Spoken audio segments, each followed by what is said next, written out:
Esse vídeo é um alerta, uma mensagem para abrir os seus olhos para a realidade. É importante que assista esse vídeo de cabeça aberta para ligar os fatos, juntar 2 mais 2, para comparar com a realidade, triste realidade em que o mundo se encontra, e uma fórmula incrível para livrá-lo não só de um único problema, mas da maioria dos problemas que nos atacam silenciosamente há muitos e muitos milênios. Não estamos tentando fazer com que ninguém deixe de comer carne, mas destacar a quantidade de doenças de saúde que advém do consumo desse material. Estamos diante de uma pandemia, de uma nova doença causada por um vírus, mas sabemos que esses micro-organismos não são os únicos capazes de afetar os seres humanos. Há também bactérias, protozoários, entre outros, o que leva ao surgimento de um novo patógeno. Os criatórios mantêm os bichos presos, apertados, mais propensos a infecções, pois estão imunossuprimidos e em condições crônicas de estresse constante pelas intervenções que eles sofrem, a alta densidade, a falta de estímulos sociais, da interação com outros bichinhos, a falta de luz, e estão em ambientes fechados, defecando e urinando no próprio local, e tudo aquilo evapora. A qualidade do ar costuma ser muito baixo, com alta concentração de amônia fecal e uma série de outros poluentes.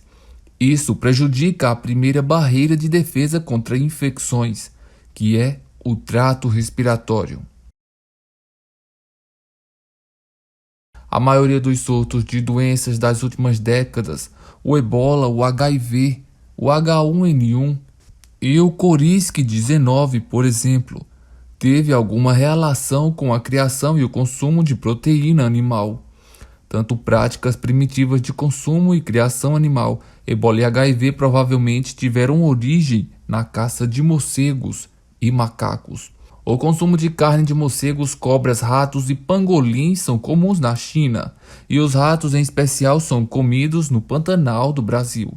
No Acre eles comem paca e tatu. O problema do consumo de animais silvestres é a transmissão de suas doenças, as zoonoses, a seres humanos. Além dos bichos anteriormente citados como tatu, paca e capivara, também são alvos de caçadores e criadores ilegais, macacos, jabutis, gambás, antas e etc. Já entre as zoonoses que eles podem transmitir aparecem a raiva, também adquirida por cães e gatos, a tuberculose, a cisticercose, que provoca convulsões, inchaços e cegueira, a doenças de Chagas, muito conhecida, a hanseníase, toxoplasmose, salmonelose, brucelose, cujos sintomas incluem dores articulares e tosse, e datidose, que causa fístulas, feridas e necroses, e até a peste bubônica, a tão famosa peste negra, que pode ser fatal. Algumas dessas zoonoses também podem ser compartilhadas por animais como bois, porcos e frangos, criados de forma irregular, encontrados fora do país. A ticnilose, que provoca alterações musculares graves, por exemplo, pode estar relacionada tanto ao consumo de carne mal cozida de veados, além de onças, ursos e morsas, como de porcos, que ainda estão sujeitos à hepatite E. Assar, cozer, ferver ou fritar bem a carne são medidas eficazes para eliminar alguns agentes de zoonoses, cujo risco de transmissão é maior em carnes cruas ou mal passadas.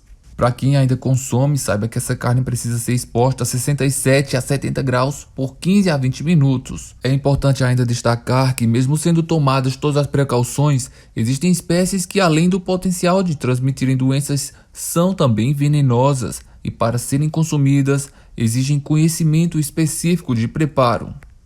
Eu preparei aqui um bom exemplo para que vocês entendam como funciona um caso de um vírus de gripe ser transmitido por um animal para uma pessoa. A fauna de bactérias e micro-organismos que temos no nosso corpo é enorme. Temos mais células bacterianas no nosso corpo do que células com DNA humano. e a maioria é benéfica para o próprio funcionamento do organismo. Só que nós estamos adaptados a esses organismos. O problema são os novos patógenos, que são transferidos de reservatórios da fauna silvestre e estes nos atingem, pois ainda não temos imunidade suficiente para eles. Existem muitos patógenos circulando na natureza, principalmente na fauna silvestre. A maioria das doenças emergentes e reemergentes que afetam humanos tem origem em animais. Agora, para entender como estes animais criados para o consumo ganham essa mutação que permite com que os patógenos saltem para os humanos e estabeleçam uma transmissão sustentada, é o seguinte: alguns animais são mescladores ideais de material genético, como é o caso do porco. Eles usam, por exemplo, a influenza e tem como receptores no pulmão, tanto para vírus da influenza aviária como para o vírus da influenza das gripes suína e humana. Se um vírus de influenza aviária e outro de humana infectam um porco, eles se encontram na mesma célula daquele hospedeiro e nela vão poder recombinar o material genético, criando uma nova cepa viral com alta letalidade, como é o caso da gripe aviária, e alta capacidade de transmissão, como é no caso da gripe humana. Claro que algumas vezes a mistura não é suficientemente letal ou capaz de se propagar, mas ele faz parte e ponte necessária para que o vírus adquira uma condição de transmissibilidade e patogenicidade e se propague para a população humana. Já no caso de animais silvestres, existem mercados de animais vivos, os mercados úmidos, nos quais estão no mesmo ambiente animais silvestres de diversas origens, reservatórios para vírus de diversas características genéticas. Também há a possibilidade de que esses vírus se encontrem, recombinem o material genético e surjam cepas transmissíveis para humanos. O consumo da carne diretamente não tem tanto impacto nas pandemias e epidemias, porque depois que estabelecida a transmissão sustentada entre humanos, o contágio já se desligou da questão animal. Daí a briga vai ser só entre humano para humano, transmitindo essa doença. Algumas empresas no Brasil, das quais não posso citar o nome, já vendem até hambúrguer com carne 100% de origem vegetal. E o gosto da carne é idêntico ao verdadeiro, porém não leva nenhum ingrediente que seja maléfico à saúde. Tudo no começo é muito difícil. Eu garanto a você, pequenino, que eu estou sofrendo particularmente muito para desapegar desse hábito tão delicioso e maléfico que é comer carnes. Mas tudo começa com um bom treino e algumas substituições.